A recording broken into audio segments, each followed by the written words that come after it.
आप देख रहे हैं खिलाड़ी नंबर 1। एक एक ट्रेड हमारे जानकार आगे और जोड़ सकते हैं, उसी पर करते हैं फोकस। प्रदीप, अल्ट्राटेक के को आपने जोड़ा, जेके सीमेंट ऑलरेडी है, अगला ट्रेड क्या रहेगा? अगला ट्रेड प्राज इंडस्ट्रीज रहेगा। स्टॉक ने पिछले 15-20 सेशन में एक अच्छा खासा करेक्शन देखा है। अब ये डेली चार्ट्स पे एक ब्रेकआउट कंफर्म कर रहा है, तो प्राज इंडस्ट्री को 424 के करंट लेवल पे लेना चाहेंगे। इसमें जो स्टॉप लॉस मैं सजेस्ट करूंगा वो 414 का रहेगा और 445 के टारगेट्स रहेंगे। 445 के टारगेट के लिए एक मौका तेजी का 401 के आसपास। आप 414 414 के आसपास आप स्टॉप लॉस लगाएंगे। तेजी का ट्रेड ये आपके लिए बनेगा। अरुण, आपकी बारी, बताइए क्या जोड़ रहे हैं?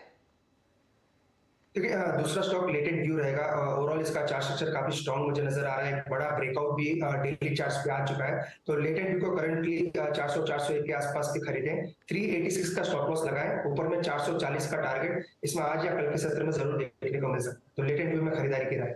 440 के लिए एक तेजी का कॉल बन रहा है। लेटेंट व्यू स्टॉक आपके सामने 3.5% ऊपर है।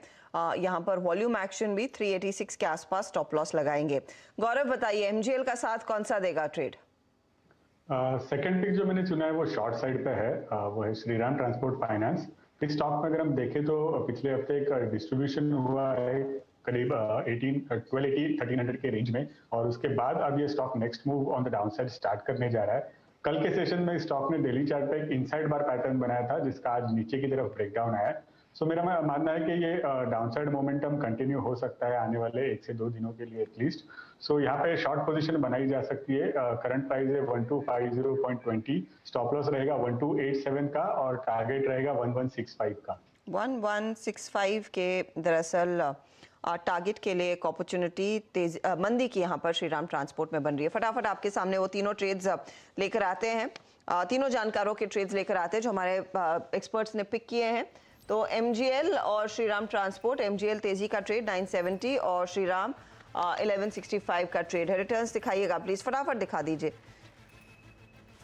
अरुण कुमार मंत्री ने शोभा और लेटेंट व्यू आपके लिए पिक किया है। 692 का टारगेट शोभा में, लेटेंट व्यू में 440 का टारगेट है। तेजी का ये दरअसल ट्रेड है, स्टॉप लॉसेस नोट कीजिएगा। जेके सीमेंट कैरी किया है प्रदीप ने 3100 का टारगेट और 9 यहाँ पर अल्ट्राटेक 7300 के लिए तेजी करनी है। प्राज भी जोड़ा है तेजी की तरफ, 445 का टारगेट। इंडिविजुअल रिटर्न्स नहीं दिखा रहे हैं हम, लेकिन ओवरऑल रिटर्न्स आपकी स्क्रीन पर। अब इसमें कौन सा स्टॉक सबसे ज्यादा रिटर्न्स दिखा रहा है मेरे पास उसकी जानकारी नहीं है। प्रदीप ने 6.5% तक के रिटर्न्स आपके हाथ में कमा कर दिए हैं। 5.5% के रिटर्न्स अब अरुण कुमार के हो गए हैं। गौरव भी 0.76% तक के रिटर्न्स पर खड़े हैं। यह है फिलहाल आपके लिए अब तक की ताज़ा तस्वीर। लेंगे एक ब्रेक, आगे कमोडिटी मार्केट का एक्शन हाजिर होगा।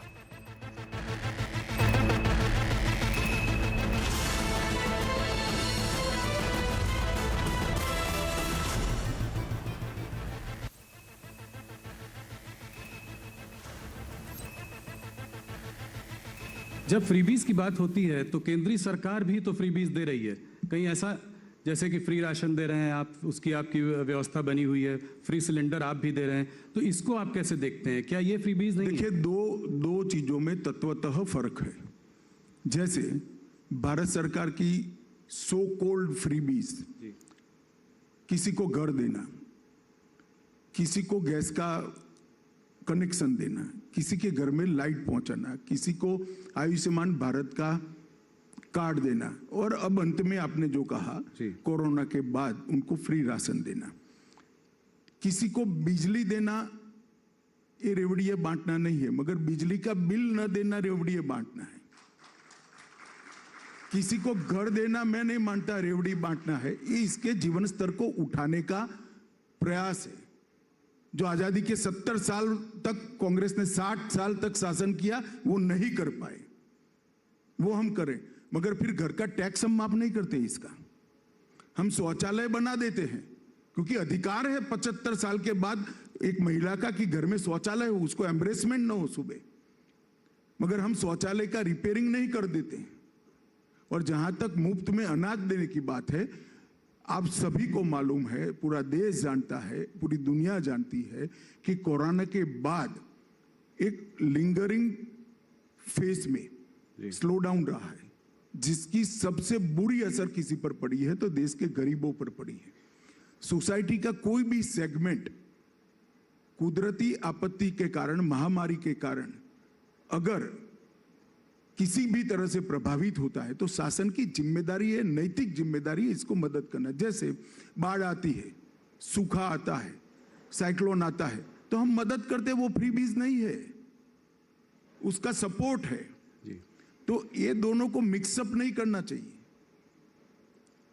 वोट के लिए रेवड़िया बांटना अलग बात है और किसी का जीवन स्तर ऊपर उठाने के लिए एक बार उसको मदद कर कर इसको अच्छे जीवन जीने का इंफ्रास्ट्रक्चर देना अलग बात है। दोनों के बीच में मूलतः अंतर है और मैं मानता हूं देश की जनता इसको जानती है।